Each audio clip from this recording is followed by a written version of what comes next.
see maybe what we're talking about. By the way, it's an obscure reservoir. This came from a Convair F-102 aircraft, the Delta Dart. They have two of these reservoirs in the aircraft to supply the fluid needs. One of them is kind of a reserve reservoir that they call a secondary reservoir, another one that they call a primary reservoir. It's an air pressurized reservoir. I don't know how much air pressure was used to provide the push on the fluid, but there was some air pressure that's in here. Presumably it came from bleed air. The air that entered into the reservoir, the regulated source of air pressure, enters into this cavity that goes into a jacket where there's also hydraulic fluid present. So our push of hydraulic fluid is really coming from air that's entering into that pore. So air comes in and pushes down on the fluid. The cap assembly confines the liquid that's in that the jacket. You'll notice that there's a push button here. The push button is really our relief valve for air pressure. Before we take the cap off, we want to push the button down. That relieves the air pressure that's in the reservoir so that you're not sprayed with hydraulic fluid. By the way, what is the primary purpose for pressurizing a reservoir? Prevent cavitation of the pump. Okay? So we can mount the reservoir any place, but we have the push of the fluid to the reservoir. Notice the color code, yellow and blue, indicating what? Hydraulic fluid. Very good. I messed Okay. up. Sight gauge on the reservoir. Some of the sight gauges are temperature compensated. I find a counter-wound spring behind on some of them. And the idea is it provides for temperature compensation, so as the level goes up as a result of heat, so does the level on the sight gauge, or at least the indicator that you're looking at. It prevents you from over-servicing it or under-servicing it. So it's some of them are temperature compensated. If I take the filler cap off, this is where we find the finger strainer. The finger strainer is just a coarse screen that's on the inside of the filler neck that prevents coarse contamination from getting in. Air port for pressurization.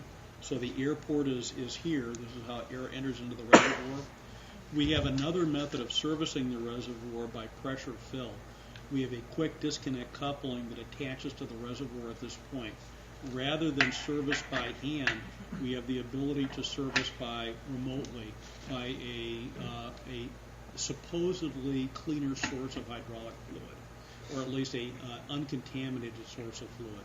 Understand that every time that you open the cap up to add liquid, anything could fall into the reservoir. So by servicing by pressure fill, not only is it quick, but it minimizes the potential for contamination.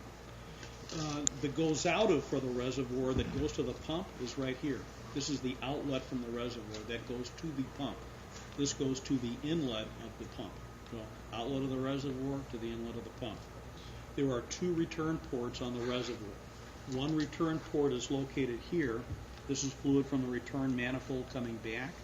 The other return port is located here. We got a return port there. So that covers most of the things that we have on the reservoir. The other secondary reservoir that we have in the shop, or the other reservoir, has a temperature or a probe located right here. We indicate the temperature of the hydraulic fluid before it enters back into the reservoir. We do that to sense the maximum temperature. Obviously, it wouldn't do too much good to sense fluid temperature here because it's already been cooled by the reservoir. So if we're going to be sensing the temperature of liquid, it's usually at the just before the fluid enters back into the reservoir. So we've got one return port here. We have another return port here in the jacket. And then the outlet that feeds the pump is located here. So this is the goes out of. These are the goes into's. Okay?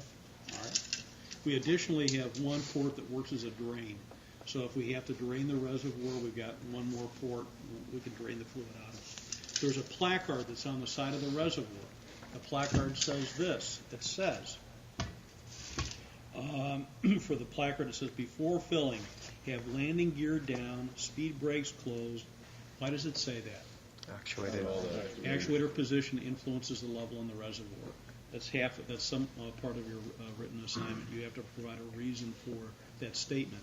That affects the liquid level. It says accumulator pre-charged with air. How come? That also influences the level in the reservoir. Secondary hydraulic system pressure is 0. So you have to ensure that the accumulator is properly charged with gas pressure. And it also says secondary hydraulic system pressure is 0, which means that you've bled off all system pressure. The accumulator has forced all of the fluid out back to the reservoir. That establishes the baseline for what you should see in the site class. So far, so good? So far. Okay. All right. Let's take the cap off of this thing and see what we can find.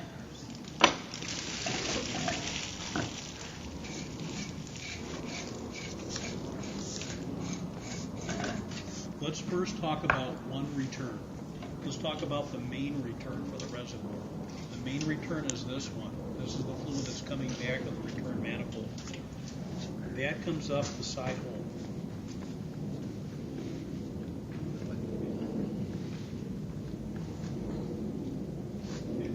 So the dirty fluid, the fluid that is presumably dirty, passes up the side hole.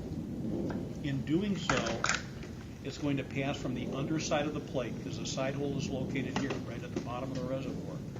That fluid is forced to go through the element of the filter element. The fluid now becomes cleaned as a result of passing through there. So we have dirty fluid coming in, passes around the element, clean fluid coming up and through here. It's been filtered by the element itself. That clean fluid then comes up the center tube that you have here. Okay? So we have dirty fluid, clean fluid comes up the hole, that hole right there, and then that hole goes right to the outlet for the pump. Pretty simple, right? So good. Second return. Fluid comes in through this port. This is the jacket that sees the bleed air. Actually, all of the fluid eventually is pressurized by bleed air. The return fluid comes in here, circulates in the jacket. That fluid comes up the center hole.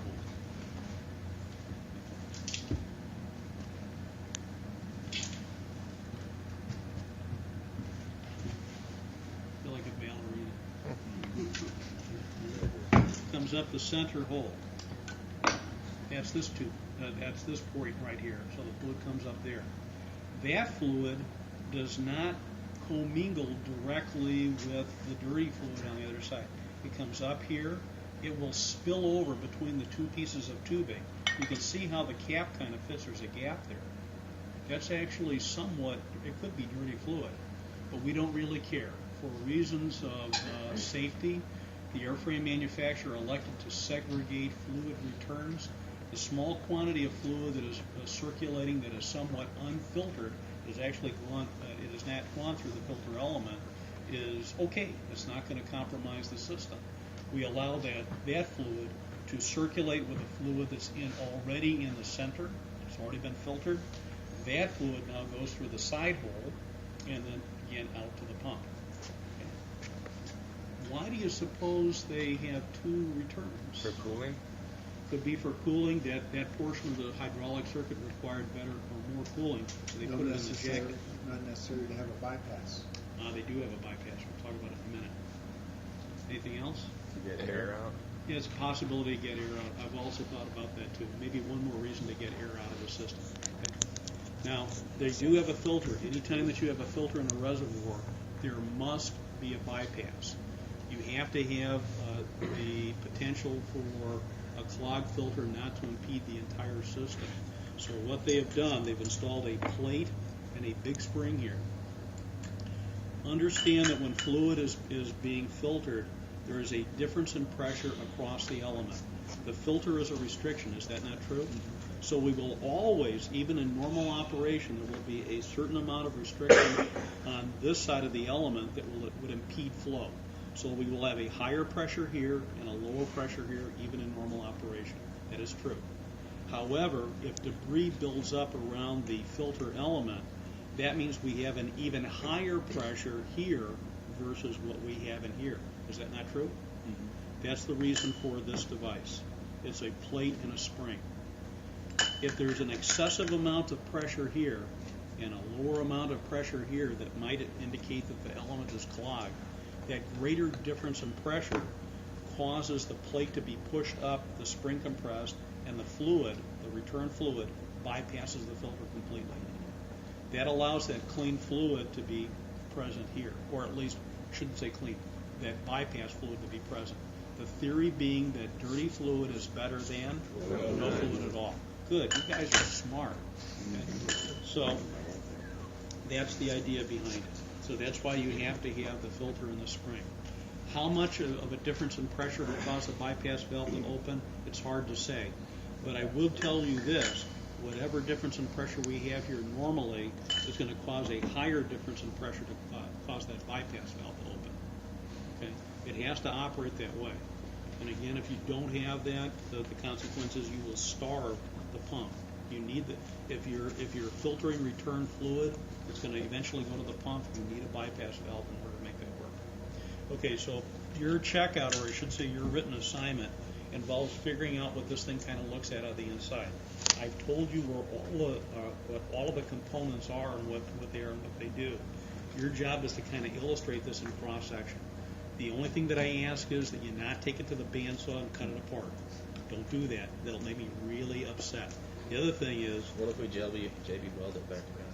I'll be really even more upset because you'd probably do that on a live airplane. So don't do that.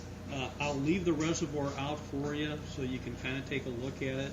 The only thing that I ask is that if you look at it and take it apart, you put the damn thing back together again. I don't want to find the filter way over there, or, the reservoir sitting on somebody's hood of their car, and just someplace else. So I want it put back together. I don't want to hear anybody say, "Well, he took it apart. Why should I put it back together?" If I see you standing around the reservoir